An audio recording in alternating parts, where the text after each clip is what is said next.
কথায় আছে, যখন আপনি যুদ্ধক্ষেত্রে দাঁড়িয়ে তখন শত্রুকে পিঠ দেখিয়ে পালিয়ে যাওয়া বা পিছু হটে যাওয়া অত্যন্ত অনুচিত যুদ্ধনীতি হয়। কথায় আছে যে শ্রেষ্ঠ যুদ্ধ নীতি হলো সেটাই যেখানে আপনি অস্ত্র হাতে নিয়ে এগিয়ে যান, সাহসের সাথে যুদ্ধ করে শত্রুকে পরাস্ত করে ফিরে আসেন। আর সেটাই আমি করেছিলাম। তখন মহাভারত রচনা হয়েছিল, কারণ তখন ধর্ম রক্ষা করা আবশ্যক ছিল। কিন্তু এমনও একটা সময় ছিল যখন আমি যুদ্ধ থেকে পালিয়েছি, কারণ তখন প্রজাদের সুরক্ষা বেশি গুরুত্বপূর্ণ ছিল। আমার গায়ে যুদ্ধ বিমুখ হবার কলঙ্ক লাগিয়েছিল। কিন্তু ঠিক আছে, আমি সেটাই করেছিলাম যেটা প্রয়োজনীয় ছিল। শ্রীরামও লঙ্কা গিয়ে রাবণকে হত্যা করার পূর্বে 4 মাস ধরে অপেক্ষা করেছিলেন। অপেক্ষায় ছিলেন কবে সেই সেতু সম্পন্ন হবে। তারপরে গিয়ে রাবণকে পরাস্ত করলেন, তাকে বধ করলেন। জীবনে কখনো কখনো থেমে যাওয়া বা পিছু হটে যাওয়া কার্যকর হতে পারে। এটা প্রত্যেক সময়ের উপরে নির্ভর করে। শত্রু যে কেউ হতে পারে, যখন খুশি আক্রমণ করতে পারে। কোনো মানুষ হতে পারে, আবার কোনো দানবও হতে পারে। আমাদের নিজেদের মানসিকতা হতে পারে, কোনো অসুখ হতে পারে, মহামারীও হতে পারে। সেক্ষেত্রে সেটাই করুন যেটা উচিত মনে হয়। দেখুন, প্রত্যেকবার নারায়ণ তো আপনাকে সাহায্য করতে আসবেন না। অনেক সময় মানুষকে নিজেকেই সেই বাধার সম্মুখীন হয়ে তাকে পরাস্ত করতে হয়। আর এমনিতেও কথায় আছে যে প্রত্যেক নরের মধ্যে নারায়ণ আছেন। তাই অন্তরের নারায়ণকে জাগ্রত করুন, আর যা সমস্যা আছে তাকে সমাপ্ত করে ফেলুন, তা সে যতই পিছু হটে করতে হোক না কেন। আসুন আর আমার সাথে ভালোবেসে বলুন, রাধা রাধা। এই সংসারে 2 ধরনের মানুষ দেখা যায়, 1 সরল, 2 জটিল। এবার এই যে সরল ব্যক্তি থাকে, তাদের এই সমাজ দুর্বল মনে করে। এমনিতে দেখতে গেলে জলও সরল, বায়ুও সরল। ওনারা যেদিকে চাইবেন প্রবাহিত হতে পারেন। এনাদের যে আকার দেবেন সেটাই ধারণ করবেন। কিন্তু এরা বাস্তব রূপ ধারণ করলে তখন কি হয়? এই জল এমন এক ধারায় পরিণত হয় যে অনেক বড় বড় পাথরকে খণ্ডিত করে দিতে পারে। এই বায়ু এমন এক চক্রবাতে পরিণত হয় যা সংসারে বিনাশ ডেকে আনে। তাই যে ব্যক্তি সরল, তার সরলতাকে সম্মান করুন, তাকে সম্মান করুন, তাকে ভালোবাসা দিন। আর আমার সাথে ভালোবেসে বলুন, রাধা রাধা। কখনো আপনি কোনো গোয়াল দেখেছেন? অধিক মাত্রায় গোবর পড়ে থাকে, আর ওখানে এক ধরনের পোকা দেখতে পাওয়া যায় যাকে গুবরে পোকা বলা হয়। এরা কি করে? সারা দিন সেই গোবরেই বাস করে। সেই গোবরকে গোল আকৃতি প্রদান করে নিজের বাসার দিকে নিয়ে যাওয়ার চেষ্টা করে। অনেক পরিশ্রম করার পরে সেই গোবরের টুকরোগুলো নিজের বাসার দিকে নিয়ে যায়, আর বুঝতে পারে ওর বাসা তো খুবই ছোট, আর এই গোবরের টুকরো তো অত্যন্ত বড়। এ তো বাসাতে প্রবেশ করতেই পারবে না। তাও চেষ্টা করতে থাকে, শেষ পর্যন্ত অসফল হয়, আর সেই পোকা একাই বাসাতে ঢুকে যায়। এরকম মানুষের সাথেও হয়ে থাকে সমস্ত জীবন। মানুষ ধন, স্বর্ণ, সুখ স্বাচ্ছন্দ্য এই সব কিছু অর্জন করতে ব্যস্ত থাকে। আর যখন সময় আসে এই সংসারকে ত্যাগ করে চলে যাওয়ার, তখন সে বুঝতে পারে যে এই সব কিছু তো আমি নিজের সাথে নিয়ে যেতেই পারবো না। মনে দুঃখ নিয়ে সংসার থেকে বিদায় নেয় সে। তার বদলে যদি মানুষ কোনো নির্ধন ব্যক্তিকে সাহায্য করে দেয়, কোনো দুঃখী ব্যক্তিকে হাসাতে চেষ্টা করে, তাহলে মনে সন্তোষ নিয়ে সংসার ত্যাগ করতে পারে। এই জীবনে ধন, স্বর্ণ, সুখ স্বাচ্ছন্দ্য অতি আবশ্যক, কিন্তু এগুলোই বাস্তব সম্পত্তি নয়।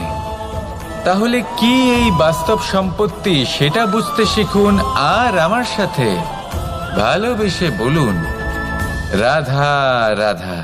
মানুষ একটা অত্যন্ত শ্রেষ্ঠ কর্ম করতে পারেন, সেটা হলো ভুলে যেতে পারা। আর সেটা বরদানের চেয়ে কম কিছু নয়। মানুষকে যখন কোনো কারণে নিজের প্রিয়জনদের থেকে দূরে যেতে হয়, তখন মনে দুঃখ জাগ্রত হয়। তিনি সেই দুঃখকে ভুলতে পারেন। কখনো কোনো সম্পর্ক থেকে যদি দুঃখ পেয়ে থাকেন তখন সেই দুঃখকে ভুলতে পারেন, কিন্তু এই সংসারের প্রত্যেক আবেগ, প্রত্যেক বস্তু ভুলে যাওয়া উচিত নয়। বিশেষ করে আমাদের প্রিয়জন, আমাদের পরিবারের সদস্য, যখন এই সংসার থেকে ওনারা চলে যান তখন যে সৎকর্ম ওনারা করেছেন, যে প্রেরণা ওনারা আমাদের প্রদান করেছেন, কখনো ভুলে যাওয়া উচিত নয়। যখন আপনি কোনো উঁচু স্থানে পৌঁছে যান, আপনি সাফল্য লাভ করেন, তখন সেই সকল বন্ধুদের ভোলা উচিত নয় যারা আপনার সাথে আরম্ভ থেকে ছিল, যারা সব সময় আপনাকে সাহায্য করেছে। আর সবথেকে গুরুত্বপূর্ণ কথা, আপনার বয়স যতই বৃদ্ধি পাক না কেন, মাতা পিতাকে কখনো ভুলবেন না। আপনি যতই বড় হন না কেন, আপনি তাদের সন্তানই থাকবেন, অভিজ্ঞতার দিক থেকে ওনাদের থেকে ছোটই থাকবেন। তাই সবসময় নিজের মাতা পিতাকে নিজের সাথে রাখুন, কখনো তাদের ভুলবেন না। সেই সকল ব্যক্তিদের ভুলে যাবেন না যারা দুঃখের দিনে আপনার সাথে ছিল, তবেই জীবনে সুখ পাবেন। আসুন আর আমার সাথে ভালোবেসে বলুন, রাধা রাধা। আমাদের জীবনে অনেক ধরনের ব্যক্তি এসে থাকেন। কেউ কেউ আমাদের সাথে থেকে যান, কেউ আমাদের থেকে দূরে চলে যান। কেউ ভালো মানুষ হন, কেউ খারাপ মানুষ। কিন্তু আমরা সবসময় সেই সময়টাকে নিয়ে দুঃখ প্রকাশ করি যখন আমাদের জীবনে কোনো খারাপ ব্যক্তি প্রবেশ করেন। তারা আমাদের খারাপ অনুভূতি দেন, দুঃখ দেন, কষ্ট দেন। আমরা সবাই তাকে ভালো মন্দ কথা বলি। কিন্তু কেন? এমন বিভিন্ন ধরনের মানুষ, খারাপ মানুষ, ভালো মানুষ, সবার জীবনেই আসেন এবং সকলকেই একটা অমূল্য শিক্ষা দান করে যান। এবার আপনি নিজেই ভেবে দেখুন, জীবনে যখন প্রথমবার আপনি আগুন স্পর্শ করেছিলেন, তখন আপনি একটা শিক্ষা লাভ করেছিলেন যে আমাকে আগুনের থেকে একটু দূরে থাকতে হবে। তারপর আস্তে আস্তে আপনি শিখলেন যে কিভাবে এই আগুনকে নিয়ন্ত্রণে রাখতে হবে। তারপর আপনি শিখলেন যে কিভাবে নিজের জীবনে তাকে প্রয়োগ করতে হবে, তা সে অন্ধকারে প্রকাশ লাভ করার জন্য হোক বা খাবার বানানোর জন্য। সেইভাবেই কোনো খারাপ ব্যক্তি যখন আপনার জীবনে আসে, কোনো শিক্ষা দিয়ে যান, তার প্রতি কৃতজ্ঞ থাকুন। তার বিষয় খারাপ ভাবার বা খারাপ অনুভূতি নিয়ে থাকার কোনো প্রয়োজন নেই। সেই শিক্ষা লাভ করুন, ইতিবাচক মনোভাব নিয়ে জীবনের সামনে এগোতে থাকুন। কেউ নেই যিনি আপনাকে বাধা দিতে পারেন। আসুন আমার সাথে ভালোবেসে বলুন, রাধা রাধা। মানুষের জীবন হলো তার যাত্রা এবং প্রত্যেকের জীবনযাত্রার লক্ষ্য হলো আলাদা। এবার মনের মধ্যে এই প্রশ্ন জাগতেই পারে যে এই জীবনের লক্ষ্যটা গুরুত্বপূর্ণ নাকি যাত্রাটা। এবং এই ভাবনায় আমরা কোথাও না কোথাও সব থেকে গুরুত্বপূর্ণ বিষয়ে ভুলে যাই যে সব থেকে গুরুত্বপূর্ণ ব্যক্তিত্ব হলো আমাদের সাথী, আমাদের সহযাত্রী, যার সাথে আমরা এই যাত্রাপথ সুনিশ্চিত করি। এটা খুব গুরুত্বপূর্ণ। আপনি নিজেই দেখুন, মেঘ থেকে বৃষ্টি ঝরে পড়ে। তার লক্ষ্য হলো ধরিত্রী, তার যাত্রাপথ হলো সেই বায়ুমণ্ডল। কিন্তু ও কোন সাথী নির্বাচন করছে তার উপর কত কিছু নির্ভর করে। যদি সাথী হিসেবে ঝিনুককে খুঁজে পায় আর ওই ঝিনুকের ওপরে গিয়ে পড়ে, তাহলে মুক্তয়ে পরিণত হয়। তখন লক্ষ্য কি হয়ে থাকে? ঈশ্বরের আভূষণ। সেখানেই যদি এই জলের ফোঁটা কোনো সাপের সঙ্গ পায়, কোনো সাপের মুখে গিয়ে পড়ে, তাহলে তা পরিণত হয় বিষে। আর তখন লক্ষ্য কি হয়? কারোর প্রাণ হরণ করা। এই উদাহরণ স্থির করে যে আমাদের জীবনে সাথীর নির্বাচন হলো অত্যন্ত আবশ্যক এবং অত্যন্ত গুরুত্বপূর্ণ বিষয়। কারণ সাথীর প্রভাব শুধু যে আপনার পথে পড়বে তা নয়, আপনার লক্ষ্যের ওপরও পড়বে। কখনো কখনো কেউ আপনার লক্ষ্য বদলে দেবে, কখনো উচিতভাবে, কখনো অনুচিতভাবে। সেটা আপনার নির্বাচনের উপর নির্ভর করছে। তাহলে একজন শ্রেষ্ঠ সাথী নির্বাচন করুন আর আমার সাথে ভালোবেসে বলুন, রাধা রাধা। বিষ এবং অমৃত, এর ভিত্তিতেই সংসার চক্র চলতে থাকে। যখন সমুদ্র মন্থন হয়েছিল তখন এই দুই প্রাপ্ত হয়েছিল। প্রথমে বিষ পাওয়া গেল, তারপর অমৃত। জীবন মন্থন করলেও এগুলো লাভ করা যায়। এবার এই যে বিষ, তা হলো অমৃতের থেকে অনেক বেশি শক্তিশালী এবং সেই জন্যই অনেক বেশি ঘাতকও। এবার বোঝার চেষ্টা করি এই বিষ আসলে কি। যে কোনো বস্তু বা কোনো ভাব যদি মাত্রার থেকে বেশি পরিমাণে আপনার কাছে থাকে, প্রয়োজনের থেকে বেশি আপনার কাছে থাকে, তাহলে সেটা আপনার কাছে বিষ সমান হতে পারে। তা সে ধন হোক, শক্তি হোক, সম্মান হোক, ইত্যাদি ইত্যাদি। যদি আপনার কাছে এমন কিছু থেকে থাকে যা মাত্রার থেকে বেশি পরিমাণে আপনার কাছে আছে, তাহলে তাকে ভাগ করতে শিখুন। যদি আপনি ভাগ করতে শিখে যান, তাহলে এই বিষই আপনার জন্য অমৃতে পরিণত হবে, আর তাদের কাছেও অমৃত সমান হয়ে উঠবে যাদের এই সাহায্যের প্রয়োজন। তাহলে ভাগ করে নিতে শিখুন আর আমার সাথে ভালোবেসে বলুন, রাধা রাধা। সমস্ত মানুষের জীবন কিছুটা সমান হয়। মানুষ জন্মগ্রহণ করে, তারপর চলতে শেখে, জীবনে এগিয়ে চলে, বার্ধক্য লাভ করে, তারপর সমাপ্ত হয়ে যায়। কিন্তু সেই ব্যক্তিরা কারা যারা প্রকৃত অর্থে মনুষ্য জীবন যাপন করেন? এনারা হলেন সেই ব্যক্তি যারা পড়ে গেলেও আবার উঠে দাঁড়ানোর চেষ্টা করেন, নিজের ভেঙে পড়া অস্তিত্বকে আগলে নিয়ে আবার একটা আকার দেওয়ার চেষ্টা করেন, ভগ্ন আশাকে আবার একটা নতুন দিশা দেন। অসফল হওয়ার পরেও থামেন না, আবার এগোতে থাকেন। অসফল হওয়ার পরে যদি আপনি থেমে যান, তাহলে সাফল্য আপনার সামনে অপেক্ষা করে, কিন্তু আপনি তা দেখতে পান না। তাই জীবনের সংঘর্ষে অংশগ্রহণ করতে শিখুন। জীবনের সংঘর্ষ থেকে পালাবেন না। আসুন আমার সাথে ভালোবেসে বলুন, রাধা রাধা। একবার একজন সাধক ওনার শিষ্যদের একটা কাজ দিলেন। একটা দুর্লভ জড়িবুটি নিয়ে আসতে বললেন। এতটাও কঠিন কাজ সেটা ছিল না, কারণ সকল শিষ্য জানতেন যে এই দুর্লভ জড়িবুটি কোথায় পাওয়া যায়। পর্বতের শিখরে। কঠিন কাজ কোনটা? সেখানে পৌঁছনোর সেই পথ যা ছিল কাঁটায় জর্জরিত, পাথরে পরিপূর্ণ, যেখানে পিছলে পড়ার আশঙ্কা রয়েছে এবং গভীর ক্ষত পেতে পারে সবাই। এবার বেশ কয়েকজন শিষ্য গেলেন, তার মধ্যে কয়েকজনই সেই জড়িবুটি নিয়ে আসতে পারলেন। কারণটা কি ছিল? কিছু শিষ্যের মনোযোগ ছিল শুধুমাত্র লক্ষ্যের দিকে, অর্থাৎ পর্বতের সেই শিখরে।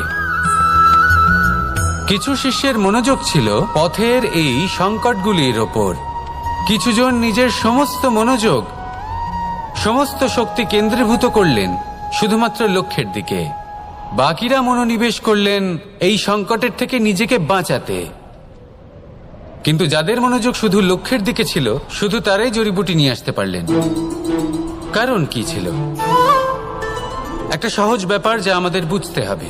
আমরা যদি লক্ষ্যে পৌঁছতে চাই, তাহলে বিপদের সম্মুখীন তো আমাদের হতেই হবে, আর কোনো বিকল্প নেই। যন্ত্রণাও হবে, পায়ে কাঁটাও হয়তো ফুটতে পারে, হয়তো পড়েও যেতে পারেন, হয়তো রক্তপাতও হতে পারে। কিন্তু তার সাথেই সাফল্য অর্জনের যে আনন্দ, সেটাও পাওয়া যায়। সেই জন্য নিজের মনোযোগ সবসময় লক্ষ্যের দিকে রাখুন, পথের সেই বিপদগুলির দিকে নয়। সত্যি কথা বলতে এই বিপদ, এটা কিছুক্ষণের, আজ আছে কাল নাও থাকতে পারে। কিন্তু যদি লক্ষ্যকে প্রাপ্ত করতে পারেন, তাহলে তার আনন্দ আপনার সাথে সারা জীবন রয়ে যাবে। তাহলে লক্ষ্য প্রাপ্ত করুন আর আমার সাথে ভালোবেসে বলুন, রাধা রাধা। আমি এখানে একা এই বনে বসে আছি, বাঁশি বাজাচ্ছি। কার জন্য? কে আছেন এখানে? কেউ নেই। আমার প্রজা, আমার রাজ্য, আমার পরিবার আমার থেকে অনেক দূরে আছেন। আমি এখানে একা এই বনে বসে এই আকাশের এই রঙের, গাছের এই সব ফলের, মাটির সুবাসের আনন্দ উপভোগ করছি। কেন? আমি হলাম দ্বারকাধীশ। এমন কি রাজকীয় বা ভৌতিক সুখ রয়েছে যে আমি ওখানে পেতে পারি না? সবকিছুই পেতে পারি, তাও এখানে বনে একা বসে আছি। কোন সুখ খুঁজে চলেছি? একা থাকার সুখ। আমরা প্রত্যেকদিন অনেক মানুষের সাথে, চিন্তাধারার সাথে, কর্মের সাথে, পরিস্থিতির সাথে, সুখ দুঃখের দ্বারা বেষ্টিত থাকি। জীবনের এই চক্রে আমরা জড়িয়ে পড়তে থাকি। যতই আমরা এই সমস্যার সমাধান করি, আমরা ততই এতে জড়িয়ে পড়ি। আমরা এতটাই জড়িয়ে পড়ি যে যখন আমরা আয়নায় নিজেদের দেখি, তখন আমরা নিজেদের চিনতেই পারি না। এমন মনে হয় যেন আমরা নিজেদের হারিয়ে ফেলেছি। সেই জন্য প্রত্যেক দিন আপনি কিছু সময় নিজের সাথে কাটান একান্তে। এটা অত্যন্ত আবশ্যক। নিজের অস্তিত্বের গভীরে গিয়ে দেখতে শিখুন, নিজেকে বুঝুন। অদ্ভুত শান্তির অনুভূতি হবে। যেমন এই বায়ু, এই বৃক্ষ, এই পুষ্প, এই নিসর্গ, এদের মতো আপনিও কখনো একলা হতে শিখুন। কখনো নিসর্গের একটা অংশ হয়ে দেখুন। এই মন প্রসন্ন হয়ে বলবে, রাধা রাধা। ধন সঞ্চয় করা সম্ভব, আর সেই জন্য ধন সবথেকে বেশি মূল্যবান সম্পত্তি নয়। এবার আপনি বলবেন, এ আমি কি বলছি? এই ধন খুব মূল্যবান, আমরা সকলে অর্জন করতে ব্যস্ত। সেটা এই কারণে, কারণ আপনারা জানেন না এই সংসারের সবথেকে বেশি মূল্যবান সম্পত্তি কি। এ হলো সেই সম্পত্তি যা কখনো সঞ্চয় করা সম্ভব নয়। আপনার কাছে যতই ধন থাকুক তা দিয়ে আপনি স্বাস্থ্য লাভ করতে পারেন, বাড়ি কিনতে পারেন, আদি ইত্যাদি। কিন্তু আপনি যতই ধনী হন না কেন, ফেলে আসা দিনের একটা মুহূর্ত আপনি লাভ করতে পারবেন না। এই একটা মুহূর্ত, এই সময়, এটাই হলো সংসারের সবথেকে মূল্যবান সম্পত্তি। একবার চলে গেলে তা কখনোই ফিরে আসে না। আর এই মুহূর্ত যতই চলে যাক না কেন, আমরা স্মৃতির মাধ্যমে সেগুলি যাপন করতে পারি, তার আনন্দ উপভোগ করতে পারি। আর যার সাথে আমরা সময় অতিবাহিত করেছি তার স্মৃতিতে আমরা চিরকাল জীবিত থাকতে পারি। সেই জন্য সময় সবথেকে মূল্যবান সম্পত্তি, তাকে এইভাবে নষ্ট করবেন না। প্রত্যেকটা মুহূর্ত উপভোগ করুন, আনন্দ করুন, আর ভালোবেসে বলুন, রাধা রাধা। আমাদের মধ্যে বেশিরভাগ মানুষ সেই পরম শক্তিতে, সেই পরমেশ্বরের ওপর আস্থা রাখি, আর সেই জন্য আমরা বারবার মন্দিরে যাই, পুজো অর্চনা করি, নৈবেদ্য অর্পণ করি। কিন্তু অত্যন্ত গুরুত্বপূর্ণ একটা বিষয়ে আমরা ভুলে যাই, আর সেটা হলো যে পাষাণের সেই প্রতিমা যা মন্দিরে স্থাপন করা হয়েছে, তাদের মধ্যে আমরা ঈশ্বরকে খুঁজে পাবো না যতক্ষণ না বাড়িতে বিরাজমান ঈশ্বর, অর্থাৎ আমাদের মাতা পিতা, তাদেরকে আমরা সেবা করছি। দেখুন, ঈশ্বর নিশ্চিত রূপে এই সংসার নির্মাণ করেছেন, কিন্তু আপনি সেই সংসারের অংশ তবে থেকে হয়েছেন যেদিন থেকে এই সংসারে আপনি পদার্পণ করেছেন। আর এই উত্তরদায়িত্ব পালন করেছেন কারা? আপনার মাতা পিতা। ঈশ্বর আছেন, এই ভাবনা আপনার মধ্যে জাগ্রত হয়েছে আপনার মাতা পিতার মাধ্যমে। সেই জন্য মন্দিরে গিয়ে আপনি যতই প্রসাদ বিতরণ করুন তার কোনোই অর্থ নেই যদি ঘরে বসে থাকা মাতা পিতা অভুক্ত থাকেন। মন্দিরে গিয়ে পরমেশ্বরকে প্রসন্ন করার পূর্বে ঘরে বিরাজমান ঈশ্বর মানে আপনার মাতা পিতা, তাদের সেবা করুন, তাদের প্রসন্ন করুন। ঈশ্বর নিজে থেকেই প্রসন্ন হয়ে যাবেন। আসুন আমার সাথে ভালোবেসে বলুন, রাধা রাধা। প্রেম। দাদা আমাকে সর্বদাই জিজ্ঞেস করেন যে কানাই, এই প্রেম আসলে ঠিক কি? মানলাম যে এটা সমর্পণ, মানলাম এটা একে অপরের মধ্যে হারিয়ে যাওয়া, কিন্তু এর অনুভূতি কিরকম, এর অনুভব কিরকম? দেখুন, প্রেম কি তা সম্পূর্ণরূপে বোঝানো কানাইয়ের সাধ্য তো অবশ্যই নয়, কারণ এই প্রেম এতটাই মহান। কিন্তু প্রেমের বিশুদ্ধ অনুভূতির বিষয়ে আমি বলতে পারি নিজের অনুভূতি থেকে। দেখুন, প্রেম হলো সেই রং যা জীবনে মধু ভরে দেয়। প্রেম সেই ভাবনা যা মুহূর্তের মধ্যে মুখে হাসি এনে দেয়। প্রেম সেই ফুল যা মনের বাগান ভরিয়ে রাখে। প্রেম সেই চিন্তা যা মুহূর্তের মধ্যে আপনাকে সংসারের সবচেয়ে সম্পন্ন ব্যক্তি করতে পারে।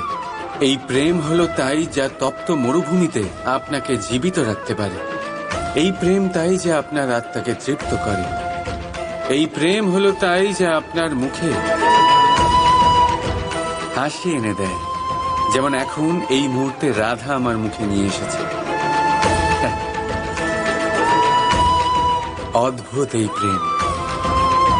তাই আসুন আর ভালোবেসে বলুন, রাধা রাধা। কথায় আছে, যখন আপনি যুদ্ধক্ষেত্রে দাঁড়িয়ে তখন শত্রুকে পিঠ দেখিয়ে পালিয়ে যাওয়া বা পিছু হটে যাওয়া অত্যন্ত অনুচিত যুদ্ধনীতি হয়।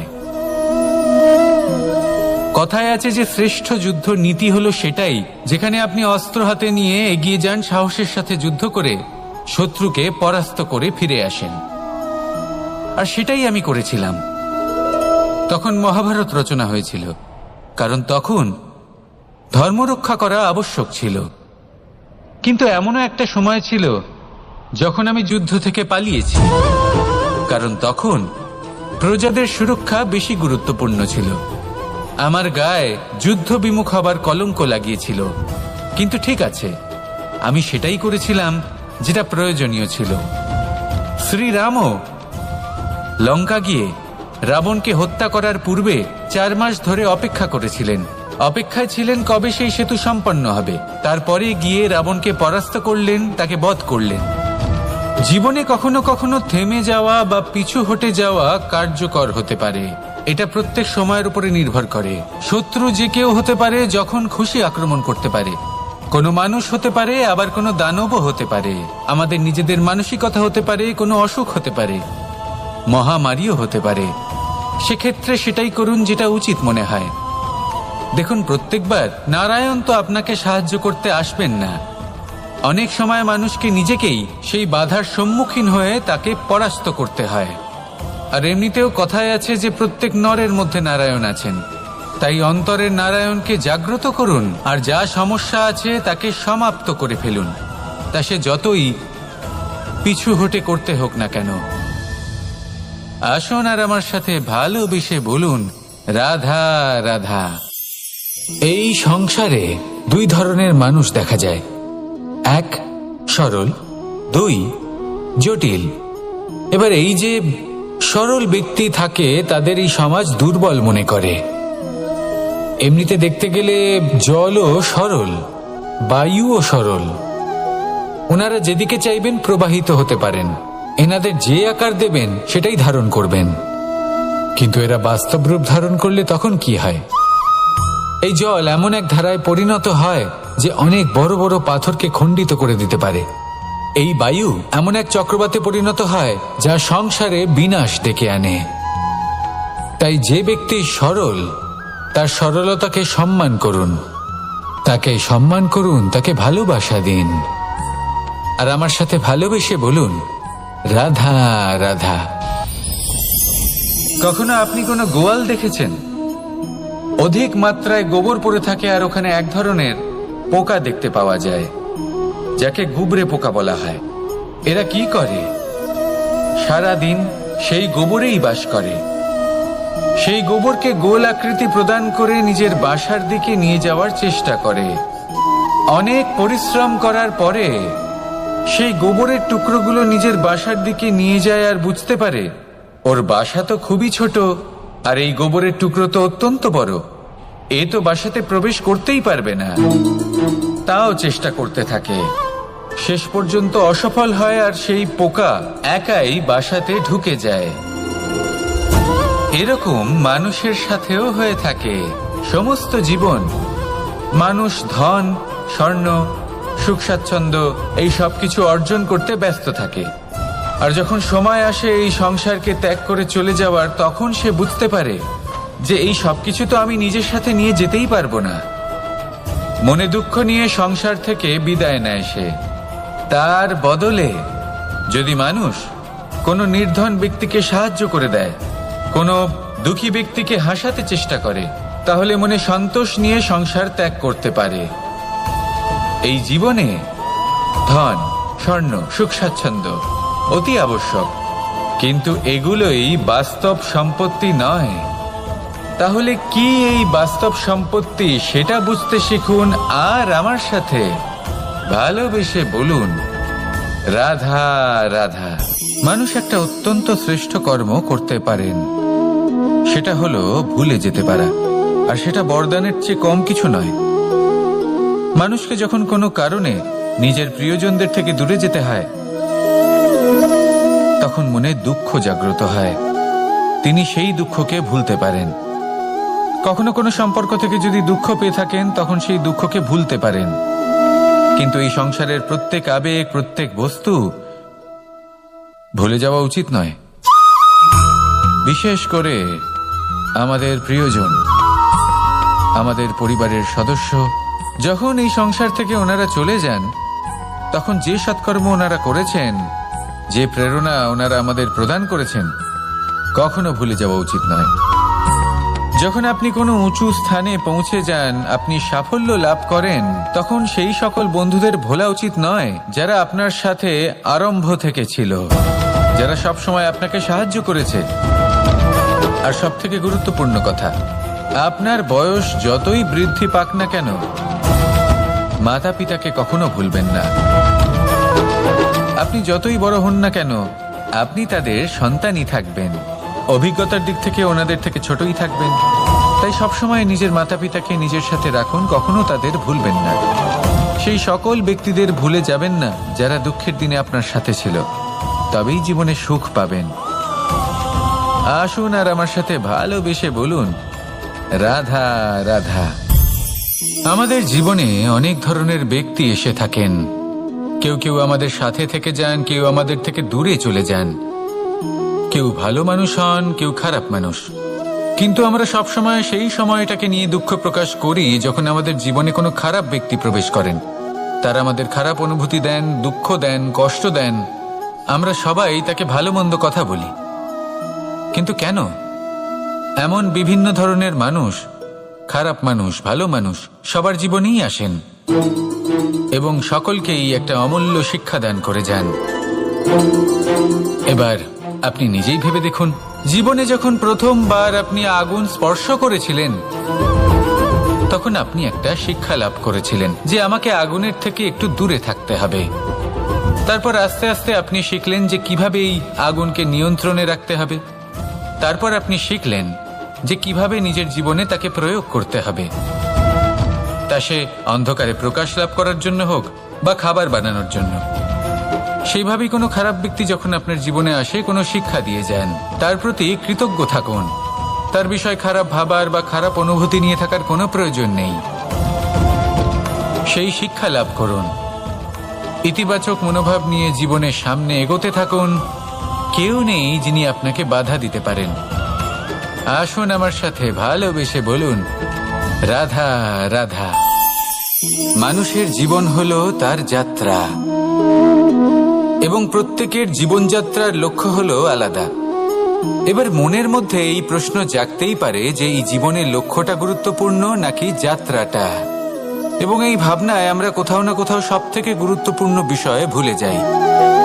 ভুলে যাই যে সব থেকে গুরুত্বপূর্ণ ব্যক্তিত্ব হলো আমাদের সাথী, আমাদের সহযাত্রী, যার সাথে আমরা এই যাত্রাপথ সুনিশ্চিত করি। এটা খুব গুরুত্বপূর্ণ। আপনি নিজেই দেখুন, মেঘ থেকে বৃষ্টি ঝরে পড়ে। তার লক্ষ্য হলো ধরিত্রী, তার যাত্রাপথ হলো সেই বায়ুমণ্ডল। কিন্তু ও কোন সাথী নির্বাচন করছে তার উপর কত কিছু নির্ভর করে। যদি সাথী হিসেবে ঝিনুককে খুঁজে পায় আর ওই ঝিনুকের ওপরে গিয়ে পড়ে, তাহলে মুক্তয়ে পরিণত হয়। তখন লক্ষ্য কি হয়ে থাকে? ঈশ্বরের আভূষণ। সেখানেই যদি এই জলের ফোঁটা কোনো সাপের সঙ্গ পায়, কোনো সাপের মুখে গিয়ে পড়ে, তাহলে তা পরিণত হয় বিষে। আর তখন লক্ষ্য কি হয়? কারোর প্রাণ হরণ করা। এই উদাহরণ স্থির করে যে আমাদের জীবনে সাথীর নির্বাচন হলো অত্যন্ত আবশ্যক এবং অত্যন্ত গুরুত্বপূর্ণ বিষয়। কারণ সাথীর প্রভাব শুধু যে আপনার পথে পড়বে তা নয়, আপনার লক্ষ্যের উপরও পড়বে। কখনো কখনো কেউ আপনার লক্ষ্য বদলে দেবে, কখনো উচিতভাবে, কখনো অনুচিতভাবে। সেটা আপনার নির্বাচনের উপর নির্ভর করছে। তাহলে একজন শ্রেষ্ঠ সাথী নির্বাচন করুন আর আমার সাথে ভালোবেসে বলুন, রাধা রাধা। বিষ এবং অমৃত, এর ভিত্তিতেই সংসার চক্র চলতে থাকে। যখন সমুদ্র মন্থন হয়েছিল তখন এই দুই প্রাপ্ত হয়েছিল। প্রথমে বিষ পাওয়া গেল, তারপর অমৃত। জীবন মন্থন করলেও এগুলো লাভ করা যায়। এবার এই যে বিষ, তা হলো অমৃতের থেকে অনেক বেশি শক্তিশালী এবং সেই জন্যই অনেক বেশি ঘাতকও। এবার বোঝার চেষ্টা করি এই বিষ আসলে কি। যে কোনো বস্তু বা কোনো ভাব যদি মাত্রার থেকে বেশি পরিমাণে আপনার কাছে থাকে, প্রয়োজনের থেকে বেশি আপনার কাছে থাকে, তাহলে সেটা আপনার কাছে বিষ সমান হতে পারে। তা সে ধন হোক, শক্তি হোক, সম্মান হোক, ইত্যাদি ইত্যাদি। যদি আপনার কাছে এমন কিছু থেকে থাকে যা মাত্রার থেকে বেশি পরিমাণে আপনার কাছে আছে, তাহলে তাকে ভাগ করতে শিখুন। যদি আপনি ভাগ করতে শিখে যান, তাহলে এই বিষই আপনার জন্য অমৃতে পরিণত হবে, আর তাদের কাছেও অমৃত সমান হয়ে উঠবে যাদের এই সাহায্যের প্রয়োজন। তাহলে ভাগ করে নিতে শিখুন আর আমার সাথে ভালোবেসে বলুন, রাধা রাধা। সমস্ত মানুষের জীবন কিছুটা সমান হয়। মানুষ জন্মগ্রহণ করে, তারপর চলতে শেখে, জীবনে এগিয়ে চলে, বার্ধক্য লাভ করে, তারপর সমাপ্ত হয়ে যায়। কিন্তু সেই ব্যক্তিরা কারা যারা প্রকৃত অর্থে মনুষ্য জীবন যাপন করেন? এনারা হলেন সেই ব্যক্তি যারা পড়ে গেলেও আবার উঠে দাঁড়ানোর চেষ্টা করেন, নিজের ভেঙে পড়া অস্তিত্বকে আগলে নিয়ে আবার একটা আকার দেওয়ার চেষ্টা করেন, ভগ্ন আশাকে আবার একটা নতুন দিশা দেন। অসফল হওয়ার পরেও থামেন না, আবার এগোতে থাকেন। অসফল হওয়ার পরে যদি আপনি থেমে যান, তাহলে সাফল্য আপনার সামনে অপেক্ষা করে, কিন্তু আপনি তা দেখতে পান না। তাই জীবনের সংঘর্ষে অংশগ্রহণ করতে শিখুন। জীবনের সংঘর্ষ থেকে পালাবেন না। আসুন আমার সাথে ভালোবেসে বলুন, রাধা রাধা। একবার একজন সাধক ওনার শিষ্যদের একটা কাজ দিলেন। একটা দুর্লভ জড়িবুটি নিয়ে আসতে বললেন। এতটাও কঠিন কাজ সেটা ছিল না, কারণ সকল শিষ্য জানতেন যে এই দুর্লভ জড়িবুটি কোথায় পাওয়া যায়। পর্বতের শিখরে। কঠিন কাজ কোনটা? সেখানে পৌঁছনোর সেই পথ, যা ছিল কাঁটায় জর্জরিত, পাথরে পরিপূর্ণ, যেখানে পিছলে পড়ার আশঙ্কা রয়েছে এবং গভীর ক্ষত পেতে পারে সবাই। এবার বেশ কয়েকজন শিষ্য গেলেন, তার মধ্যে কয়েকজনই সেই জড়িবুটি নিয়ে আসতে পারলেন। কারণটা কি ছিল? কিছু শিষ্যের মনোযোগ ছিল শুধুমাত্র লক্ষ্যের দিকে, অর্থাৎ পর্বতের সেই শিখরে। কিছু শিষ্যের মনোযোগ ছিল পথের এই সংকটগুলির ওপর। কিছুজন নিজের সমস্ত মনোযোগ, সমস্ত শক্তি কেন্দ্রীভূত করলেন শুধুমাত্র লক্ষ্যের দিকে। বাকিরা মনোনিবেশ করলেন এই সংকটের থেকে নিজেকে বাঁচাতে। কিন্তু যাদের মনোযোগ শুধু লক্ষ্যের দিকে ছিল, শুধু তারাই জড়িবুটি নিয়ে আসতে পারলেন। কারণ কি ছিল? একটা সহজ ব্যাপার যা আমাদের বুঝতে হবে। আমরা যদি লক্ষ্যে পৌঁছতে চাই, তাহলে বিপদের সম্মুখীন তো আমাদের হতেই হবে, আর কোনো বিকল্প নেই। যন্ত্রণাও হবে, পায়ে কাঁটাও হয়তো ফুটতে পারে, হয়তো পড়েও যেতে পারেন, হয়তো রক্তপাতও হতে পারে। কিন্তু তার সাথেই সাফল্য অর্জনের যে আনন্দ, সেটাও পাওয়া যায়। সেই জন্য নিজের মনোযোগ সবসময় লক্ষ্যের দিকে রাখুন, পথের সেই বিপদগুলির দিকে নয়। সত্যি কথা বলতে, এই বিপদ এটা কিছুক্ষণের, আজ আছে কাল নাও থাকতে পারে। কিন্তু যদি লক্ষ্যকে প্রাপ্ত করতে পারেন, তাহলে তার আনন্দ আপনার সাথে সারা জীবন রয়ে যাবে। তাহলে লক্ষ্য প্রাপ্ত করুন আর আমার সাথে ভালোবেসে বলুন, রাধা রাধা। আমি এখানে একা এই বনে বসে আছি, বাঁশি বাজাচ্ছি। কার জন্য? কে আছেন এখানে? কেউ নেই। আমার প্রজা, আমার রাজ্য, আমার পরিবার আমার থেকে অনেক দূরে আছেন। আমি এখানে একা এই বনে বসে এই আকাশের এই রঙের, গাছের এই সব ফলের, মাটির সুবাসের আনন্দ উপভোগ করছি। কেন? আমি হলাম দ্বারকাধীশ। এমন কি রাজকীয় বা ভৌতিক সুখ রয়েছে যে আমি ওখানে পেতে পারি না? সবকিছুই পেতে পারি, তাও এখানে বনে একা বসে আছি। কোন সুখ খুঁজে চলেছি? একা থাকার সুখ। আমরা প্রত্যেকদিন অনেক মানুষের সাথে, চিন্তাধারার সাথে, কর্মের সাথে, পরিস্থিতির সাথে সুখ দুঃখের দ্বারা বেষ্টিত থাকি। জীবনের এই চক্রে আমরা জড়িয়ে পড়তে থাকি। যতই আমরা এই সমস্যার সমাধান করি, আমরা ততই এতে জড়িয়ে পড়ি। আমরা এতটাই জড়িয়ে পড়ি যে যখন আমরা আয়নায় নিজেদের দেখি, তখন আমরা নিজেদের চিনতেই পারি না। এমন মনে হয় যেন আমরা নিজেদের হারিয়ে ফেলেছি। সেই জন্য প্রত্যেক দিন আপনি কিছু সময় নিজের সাথে কাটান একান্তে। এটা অত্যন্ত আবশ্যক। নিজের অস্তিত্বের গভীরে গিয়ে দেখতে শিখুন, নিজেকে বুঝুন। অদ্ভুত শান্তির অনুভূতি হবে। যেমন এই বায়ু, এই বৃক্ষ, এই পুষ্প, এই নিসর্গ, এদের মতো আপনিও কখনো একলা হতে শিখুন। কখনো নিসর্গের একটা অংশ হয়ে দেখুন। এই মন প্রসন্ন হয়ে বলবে, রাধা রাধা। ধন সঞ্চয় করা সম্ভব, আর সেই জন্য ধন সবথেকে বেশি মূল্যবান সম্পত্তি নয়। এবার আপনি বলবেন, এ আমি কি বলছি? এই ধন খুব মূল্যবান, আমরা সকলে অর্জন করতে ব্যস্ত। সেটা এই কারণে, কারণ আপনারা জানেন না এই সংসারের সবথেকে বেশি মূল্যবান সম্পত্তি কি। এ হলো সেই সম্পত্তি যা কখনো সঞ্চয় করা সম্ভব নয়। আপনার কাছে যতই ধন থাকুক, তা দিয়ে আপনি স্বাস্থ্য লাভ করতে পারেন, বাড়ি কিনতে পারেন, আদি ইত্যাদি। কিন্তু আপনি যতই ধনী হন না কেন, ফেলে আসা দিনের একটা মুহূর্ত আপনি লাভ করতে পারবেন না। এই একটা মুহূর্ত, এই সময়, এটাই হলো সংসারের সবথেকে মূল্যবান সম্পত্তি। একবার চলে গেলে তা কখনোই ফিরে আসে না। আর এই মুহূর্ত যতই চলে যাক না কেন, আমরা স্মৃতির মাধ্যমে সেগুলি যাপন করতে পারি, তার আনন্দ উপভোগ করতে পারি। আর যার সাথে আমরা সময় অতিবাহিত করেছি, তার স্মৃতিতে আমরা চিরকাল জীবিত থাকতে পারি। সেই জন্য সময় সবথেকে মূল্যবান সম্পত্তি, তাকে এইভাবে নষ্ট করবেন না। প্রত্যেকটা মুহূর্ত উপভোগ করুন, আনন্দ করুন, আর ভালোবেসে বলুন, রাধা রাধা। আমাদের মধ্যে বেশিরভাগ মানুষ সেই পরম শক্তিতে, সেই পরমেশ্বরের ওপর আস্থা রাখি। আর সেই জন্য আমরা বারবার মন্দিরে যাই, পুজো অর্চনা করি, নৈবেদ্য অর্পণ করি। কিন্তু অত্যন্ত গুরুত্বপূর্ণ একটা বিষয় আমরা ভুলে যাই, আর সেটা হলো যে পাষাণের সেই প্রতিমা যা মন্দিরে স্থাপন করা হয়েছে, তাদের মধ্যে আমরা ঈশ্বরকে খুঁজে পাবো না যতক্ষণ না বাড়িতে বিরাজমান ঈশ্বর, অর্থাৎ আমাদের মাতা পিতা, তাদেরকে আমরা সেবা করছি। দেখুন, ঈশ্বর নিশ্চিত রূপে এই সংসার নির্মাণ করেছেন, কিন্তু আপনি সেই সংসারের অংশ তবে থেকে হয়েছেন যেদিন থেকে এই সংসারে আপনি পদার্পণ করেছেন। আর এই উত্তরদায়িত্ব পালন করেছেন কারা? আপনার মাতা পিতা। ঈশ্বর আছেন, এই ভাবনা আপনার মধ্যে জাগ্রত হয়েছে আপনার মাতা পিতার মাধ্যমে।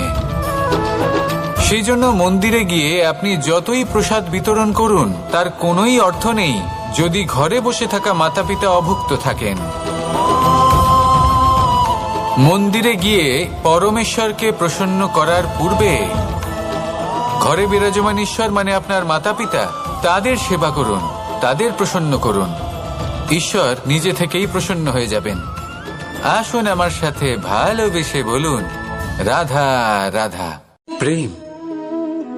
দাদা আমাকে সর্বদাই জিজ্ঞেস করেন যে কানাই, এই প্রেম আসলে ঠিক কি?